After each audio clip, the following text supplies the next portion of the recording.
Est-ce que le marché immobilier va se cracher? Est-ce qu'on s'en va vers une crise immobilière extraordinaire? Est-ce que c'est la fin? Est-ce que tu ne devrais plus investir en immobilier? C'est sans doute une question que tu te poses si tu regardes cette vidéo et je vais essayer d'y répondre, mais cette fois-ci avec des faits. On va mettre les émotions de côté, on va mettre les prédictions de côté, on va vraiment regarder les faits, on va regarder ce qui s'est passé par le passé, ce qui se passe actuellement, et on regardera les données futures. On va beaucoup le regarder sous l'angle de l'offre et de la demande afin de vraiment pouvoir déterminer de façon précise dans quelle direction va aller le marché immobilier.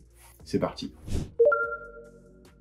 Bienvenue sur ma chaîne, je m'appelle Uriel Bigot, je suis un investisseur immobilier et au cours des dernières semaines, des derniers mois, il y a une question qui revient encore et encore et encore, qui est de savoir est-ce que c'est la fin des haricots, est-ce qu'on s'en va vers une crise monstrueuse, est-ce que les valeurs vont péter et du coup, certaines personnes se demandent même si ce n'est pas une bonne chose que d'attendre avant d'investir. Ce que je vais faire dans la vidéo d'aujourd'hui, c'est le regarder sous un angle qui est très factuel, on va regarder des statistiques, on va regarder des chiffres.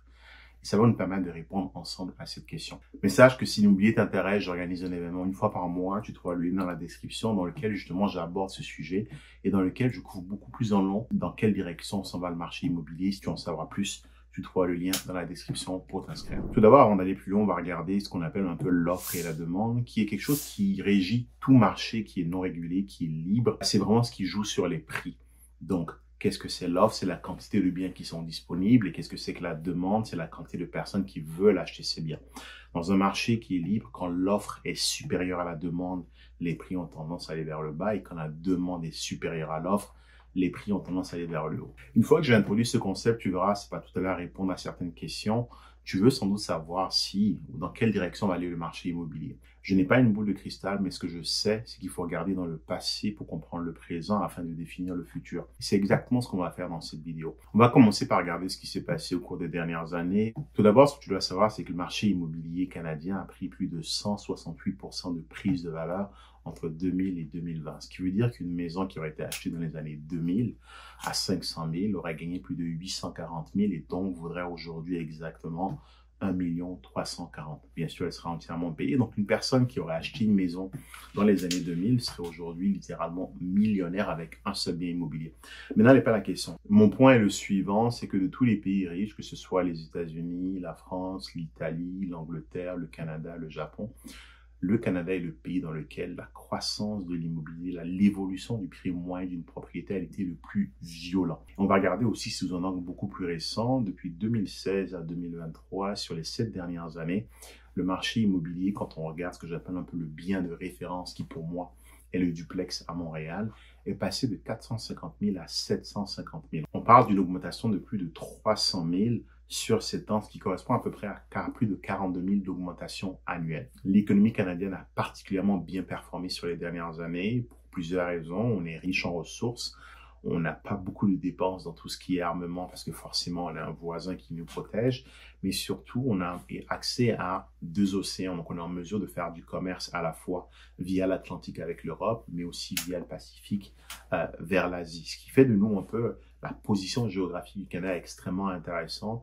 Et on a été en mesure au cours des dernières années d'avoir une économie tertiaire qui a boosté des gros salaires, que ce soit dans la recherche, dans l'informatique, des secteurs de pointe où est-ce qu'on a des emplois qui sont très bien payés. Et souvent, en général, quand les gens ont accès à beaucoup de revenus, ils vont investir dans l'immobilier. Ce que tu dois savoir, c'est que 70% de la richesse des ménages canadiens se retrouvent dans la résidence principale, se retrouvent dans l'immobilier. Donc, en regardant le passé, l'immobilier au Canada a extrêmement bien performé parce que toutes les conditions y sont. Des revenus importants, un taux de chômage qui est faible, une croissance des revenus et aussi une certaine croissance démographique qui est due à l'immigration. La Société canadienne hypothèque et du logement publiait un rapport récemment où est-ce qu'elle disait qu'il manquait 3 500 000 logements au Canada pour revenir à un niveau d'équilibre. Au cours des dernières élections, que ce soit le NPD, les libéraux ou les conservateurs, ils avaient tous un point dans leur programme qui promettait la construction d'1 million de logements parce qu'on a un très fort besoin. 3 500 000 de logements qui manquent au Canada, on parle à peu près d'un 20% pour le Québec,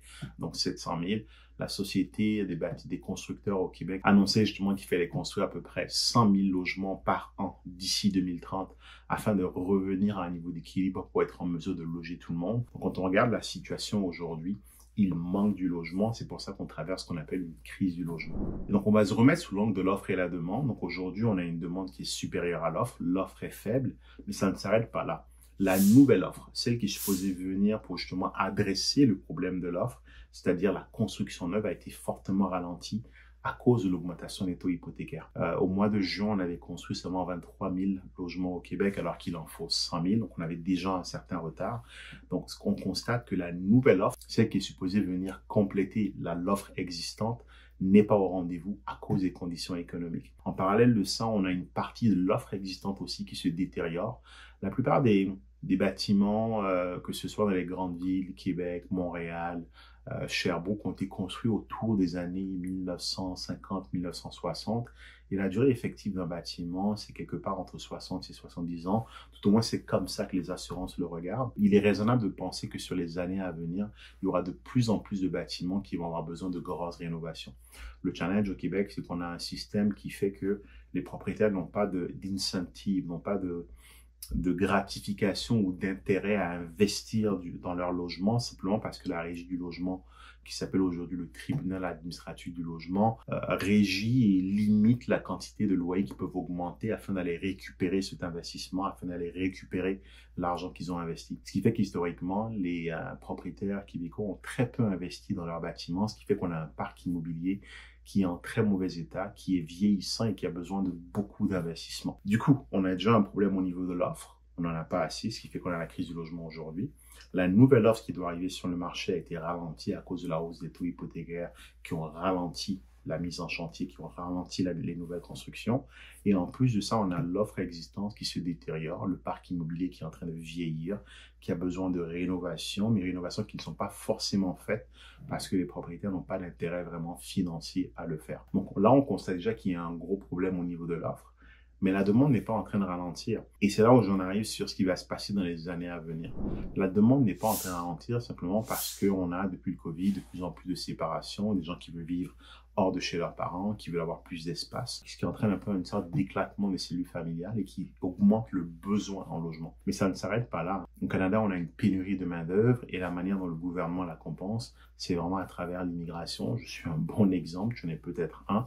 Je suis un pur produit de l'immigration. Je suis arrivé au Canada parce que j'étais en mesure, day one, de commencer à travailler, commencer à payer des impôts. Parce que le Canada a une politique d'immigration qui est choisie, dans laquelle elle va choisir des ressources qui sont en mesure tout de suite de contribuer au PIB, contribuer à l'économie nationale. Sur les 2 dernières années, on a fait venir un demi-million d'immigrants.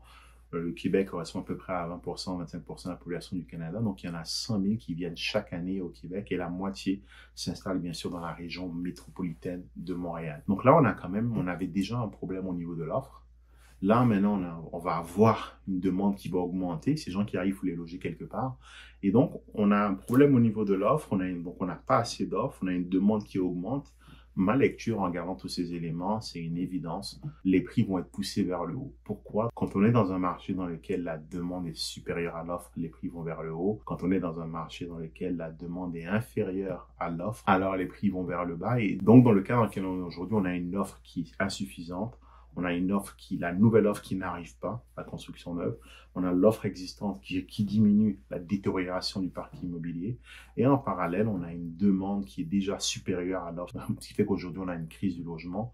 Et à ça se rajoute, en plus de ça, une demande qui va augmenter de par le fait qu'on aura plus de monde qui auront besoin de plus de logements. Quand on fait les calculs, pour moi, je pense qu'il est assez évident de dire qu'on va aller vers une augmentation des prix. Pour l'instant, on a une petite accalmie qui fait que il y a de belles opportunités à saisir. D'ailleurs, en parlant d'opportunités, si tu veux investir en immobilier, je t'invite à nouveau regarder dans le lien qui est dans la description où je te partage lors d'un événement toutes les stratégies que tu peux mettre en place pour réussir à investir. Mais on va avoir énormément d'opportunités parce qu'on est dans une phase un peu d'entre-deux. Une phase de léger ralentissement qui est due au fait que la Banque centrale a fortement augmenté et rapidement et brusquement les taux, ce qui a refroidi énormément d'acheteurs. Mais les prix ne sont pas pour autant en train de fortement baisser. Cependant, on a des opportunités pour négocier un peu les prix à la baisse parce que justement, les vendeurs aussi sont inquiets, il y a moins d'acheteurs sur le marché. Mais la réalité, c'est que la seconde où les taux vont commencer à descendre, la seconde où est-ce qu'ils vont commencer à baisser les taux, le marché va repartir vers le haut et va vraiment s'emballer. Et qu'à regarder ce qui se passe actuellement à Toronto, au cours du dernier mois, on a eu une hausse du prix de l'immobilier. Quand on regarde au Québec cette année versus l'année dernière, la baisse a été de 0,7% malgré la hausse très forte des taux. Ce qui veut donc dire que quelque part, le marché immobilier n'a pas vraiment bougé, il a un peu stagné alors que les taux ont augmenté. Alors, qu'est-ce qui va se passer quand les taux vont baisser? Tous ceux qui s'étaient mis sur la touche vont revenir en force sur le marché.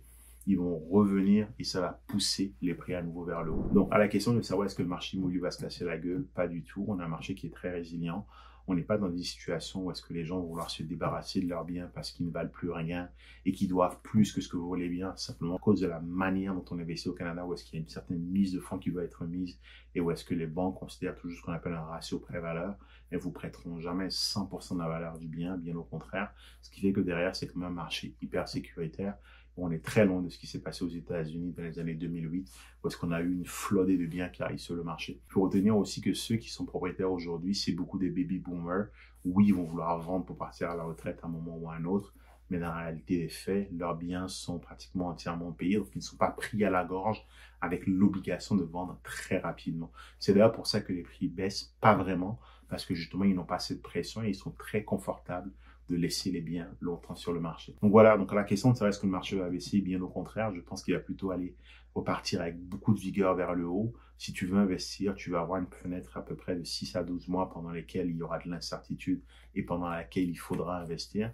Si tu rates le train, tu risques de ne plus jamais pouvoir y entrer simplement parce que une fois que les taux vont commencer à baisser, toute la demande, l'attente qui s'était mise sur la touche va revenir. On va se retrouver dans des situations de compétition, de surenchère, d'offres sans condition, d'offres sans négociation.